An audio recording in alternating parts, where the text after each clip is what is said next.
Ya. Son las 18:06, este miércoles 22 de mayo, y en la prueba de ADN, como ya Carla anticipaba, vamos a conversar sobre la declaración de la Fuerza Aérea, porque los hijos del presidente Sebastián Piñera habían dicho que ellos habían costeado el viaje, hasta donde yo entiendo, sin más detalles, sin desagregar los costos. Y hoy día la Fuerza Aérea dijo que, por lo menos en lo que se refiere al avión, el vuelo, ellos no hicieron ningún cobro, y que quienes son parte de la comitiva son responsabilidad de la presidencia.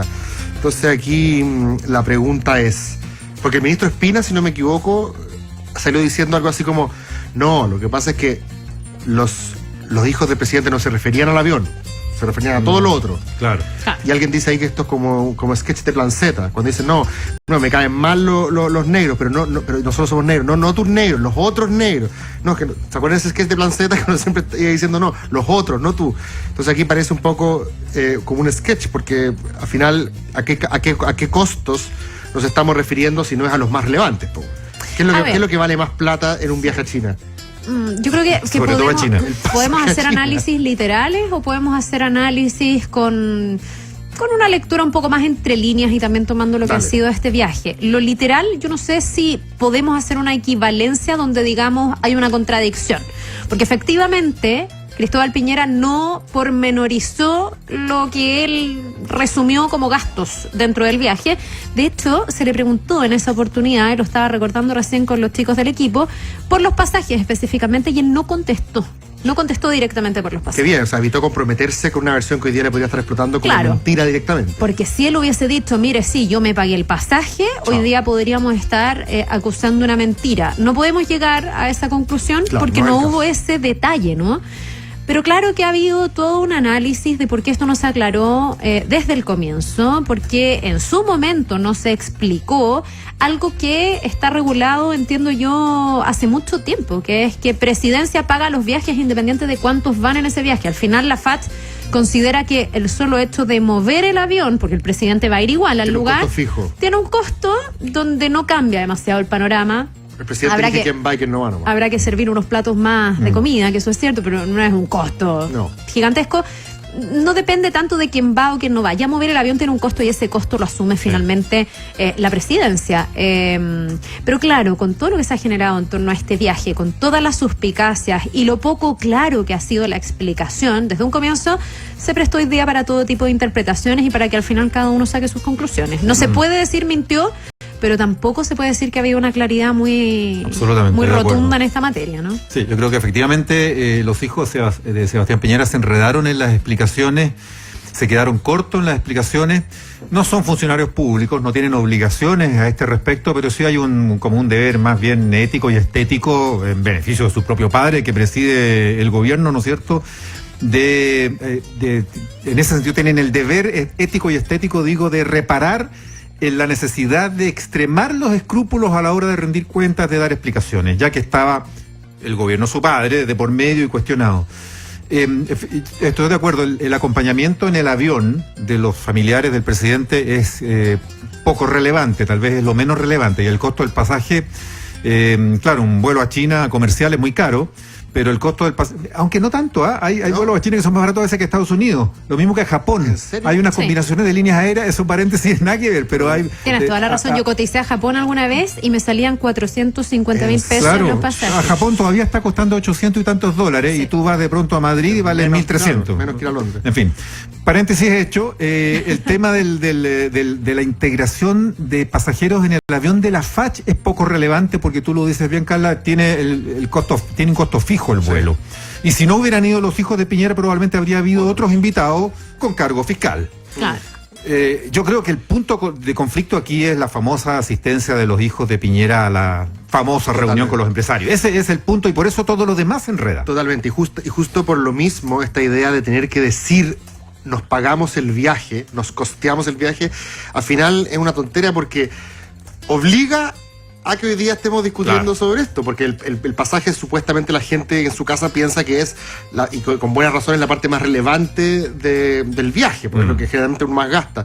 Pero nosotros supimos desde el comienzo, y lo dijimos aquí también en la prueba de ADN, que hasta donde nosotros sabíamos, la FACH nos vende pasajes individuales a cada uno, por lo tanto, era bien rara la teoría de que, ellos fueron donde la FACH y dijeron, nosotros no lo queremos gratis, lo queremos pagar. Claro. Porque la FACH no te entrega un recibo por eso. No.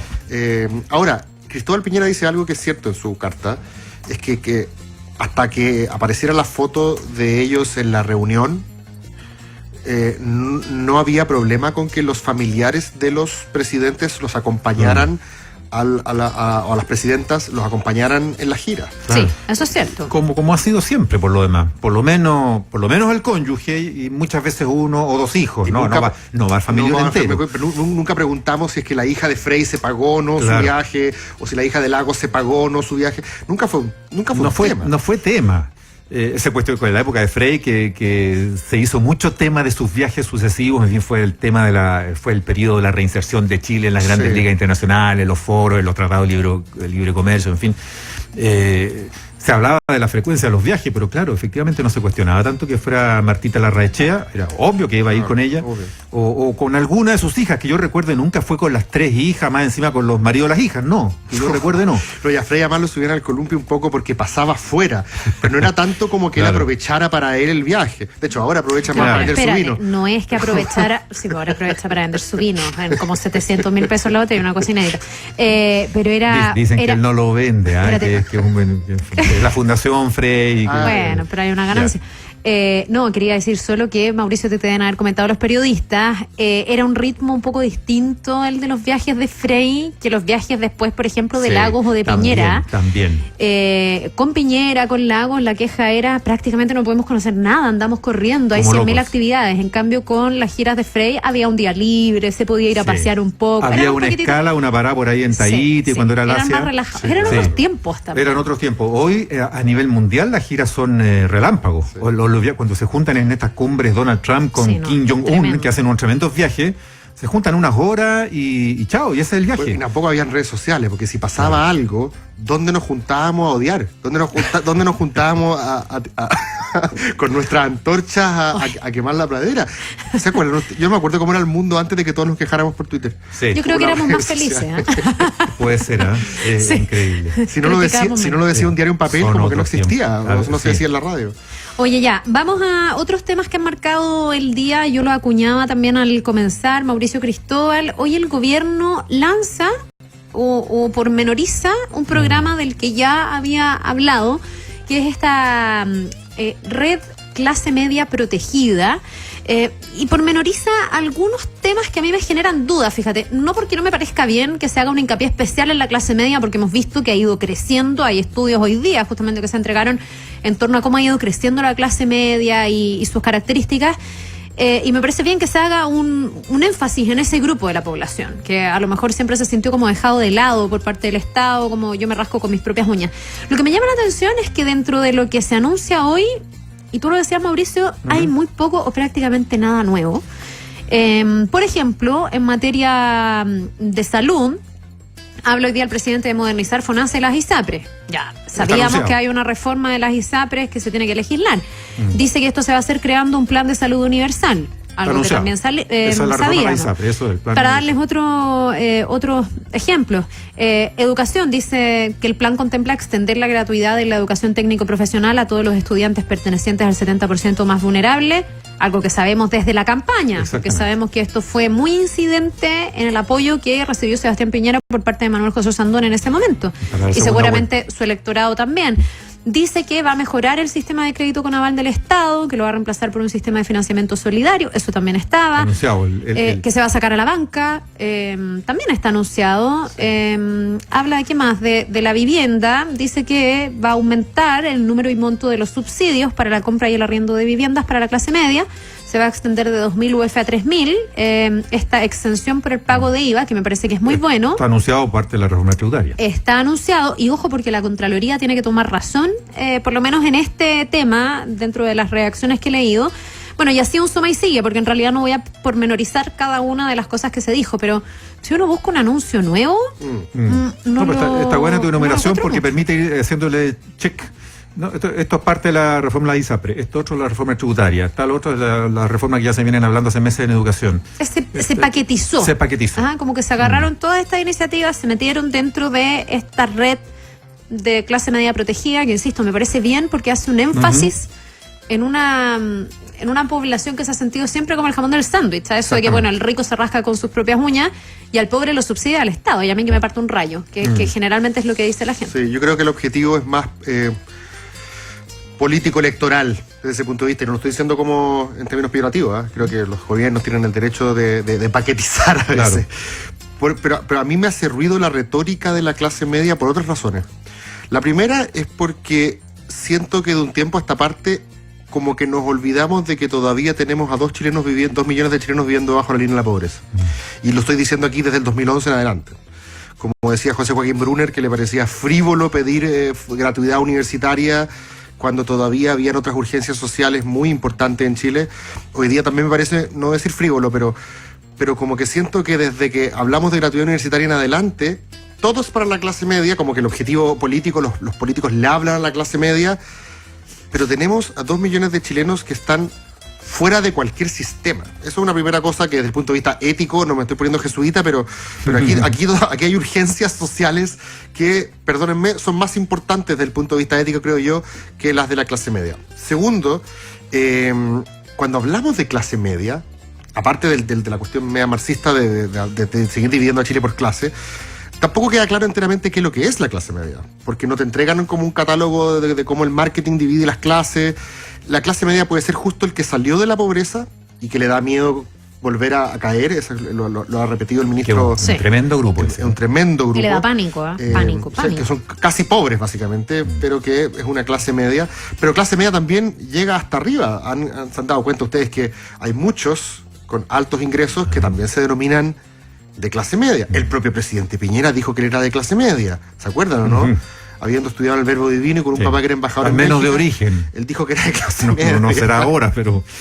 Entonces, pero después también pienso en el objetivo político electoral. ¿Dónde está la gente que vota? Y en esto, digámoslo con la brutalidad que corresponde, los más pobres de Chile no votan.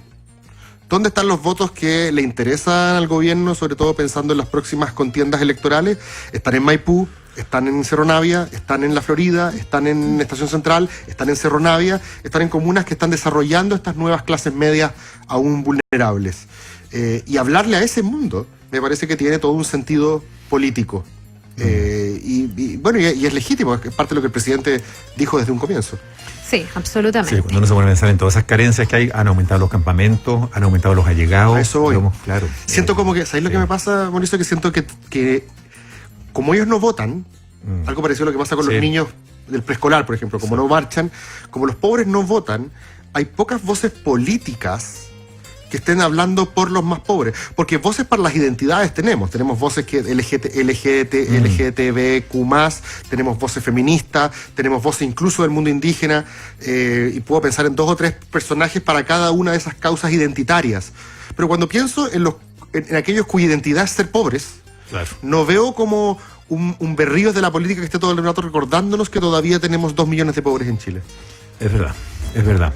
Oye, bueno, lo otro es el tema del pago a 30 días, que tuvo un patinazo hoy día con este error que salió a reconocer el ministro de Economía, José Ramón Valente, que me lleva a una primera pregunta como de ciudadano indignado, y la digo bien en chileno, ¿por qué cresta cuando pasa un error de este tipo, los perjudicados por el error, si se mantiene el error, son justamente los afectados o los beneficiarios de una ley que busca proteger un sector que está desprotegido, que está en el lado bajo de una cancha dispareja? ¿Me explican el error? Son las pymes, ¿no es cierto? ¿Y por qué el error, si se mantiene, hubiera favorecido justo a los poderosos? A ver, ¿cuál fue el error? Esta ley del pago a 30 días, ¿se acuerdan? Se viene anunciando hace tiempo, se trabajó todo el año pasado, se aprobó y se promulgó el 16 de enero. Sí, con bombo y platillo. Con bombo y platillo. Tenía que regir 4 meses después. 4 meses. Se cumplieron ahora el 16 de mayo, el jueves pasado. Se publicó el 16 de enero, empezó a regir el jueves pasado. Ya era oficial. Pasa una semana, claro. con todo lo que establece la ley, que uno leyendo el texto de la ley, que es corta, es una ley no muy compleja y bastante simple, que establece la obligación de que todo mandante de una compra, de un servicio o de un bien a una pyme, micro, a un proveedor de menor envergadura, tiene que pagarle en un plazo de 30 días. Perfecto. 30 días, pero que van a empezar a regir como 30 días en 2 años más, 2 años después de vigente la ley. Por ahora son 60 días. Ya. Pero aún así, 60 días son un salto cuántico para muchas pymes que son pagadas a 90 días y a 120 días y a 180 días también. Lo que las asfixia. Absolutamente. No tienen caja al final. Las pymes tienen que producir, pagarle a su gente, comprar los elementos, los insumos que usan para el servicio o el bien que van a producir, tienen que pagarlo todo. Sí. Pero el gran mandante, el que le venden, les paga 90, 180, 120 días. Ya. Suelto cuerpo. Bueno, se establece 60 días por estos 2 años, 30 días el que viene. Okay. Es muy curioso porque la ley, en un determinado párrafo hacia el final, bueno, están estos artículos transitorios que establecen este periodo de 24 meses intermedio. Pero es muy curioso porque la ley en uno de sus párrafos finales establece sanciones administrativas para los funcionarios públicos responsables de pagos a destiempo. Ya. Porque el Estado también es un comprador a las pymes, ¿no es cierto? Sí.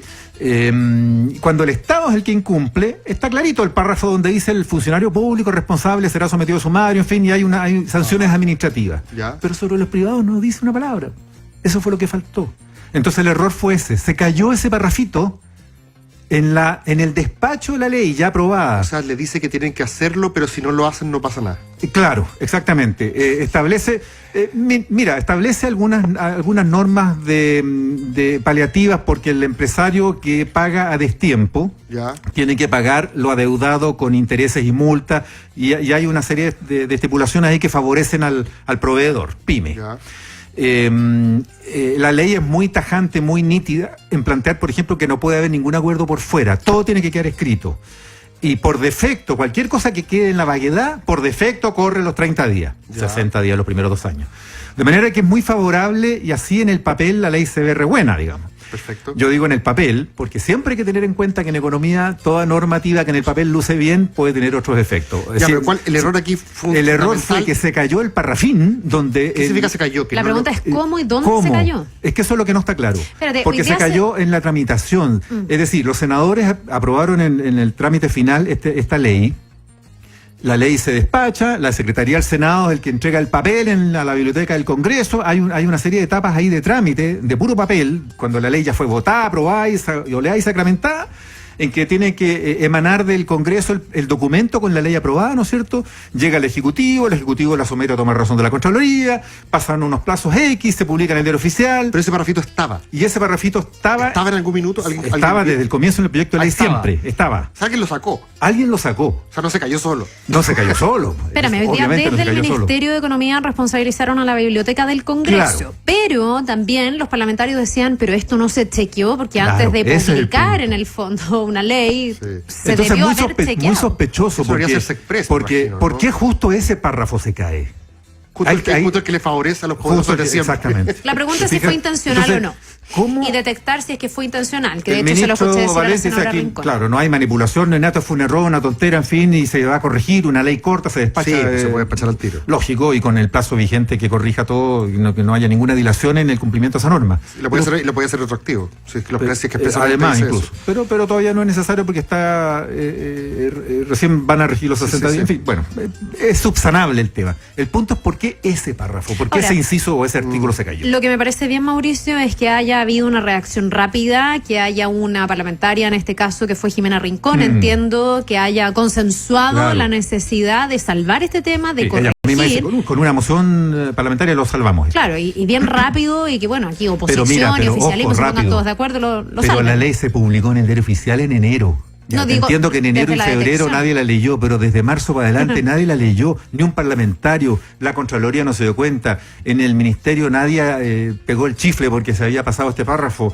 ningún pyme la leyó y no se dio cuenta que esa norma no estaba. No, Ellos eso mismos estoy fueron a hacer totalmente de lobby al acuerdo. Congreso.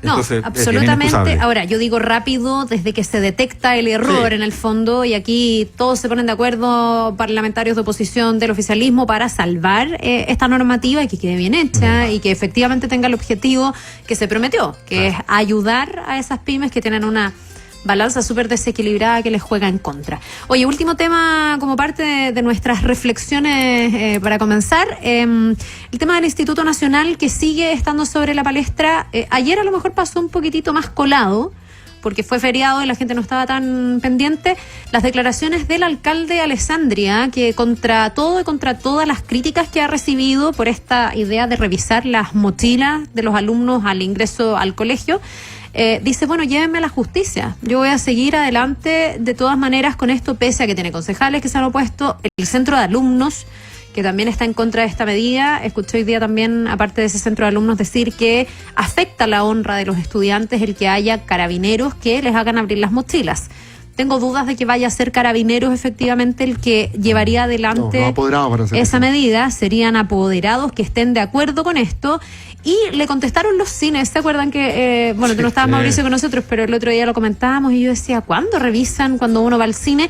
Nos escribieron auditores y dijeron sí revisan cuando uno va al cine. No sé si los cines hacen una revisión aleatoria o no. Le contestaron a Alessandria diciendo que no, que pero no los cines dicen que no revisan las mochilas. Así que señor, si usted lo revisan, tiene que decir no me revise porque no está bien.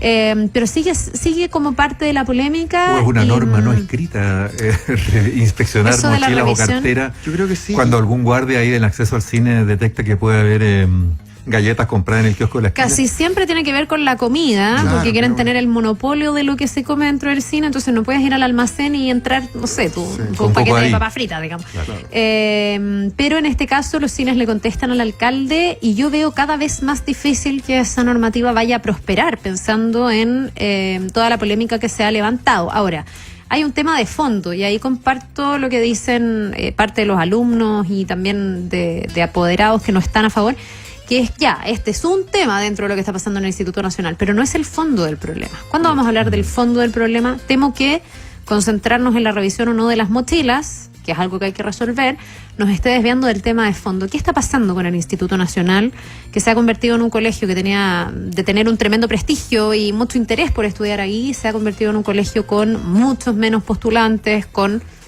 menos clase, y mucho más problemático en su desarrollo como comunidad escolar? Yo creo que ahí hay un tema no resuelto y no sé si es que se va a poder resolver con cómo se han ido crispando los ánimos a raíz de esta polémica medida. Yo creo que Alessandria, en todo caso, a pesar de que es una medida controvertida, vuelvo a la idea político-electoral. Él está tocando la tecla que yo creo que a los vecinos de la municipalidad, a los vecinos de Santiago les importa. Yo creo que en este caso la gente está de su lado. No me quiero referir todavía al ámbito legal, porque eso es bueno que las instituciones funcionen y que finalmente sea Contraloría o Tribunal el que diga tiene razón o no. En eso que los tribunales, que las instituciones funcionen. Pero por lo menos desde el punto de vista político-electoral, yo creo que él está olfateando y tocando la tecla correcta. A 1 año y medio de la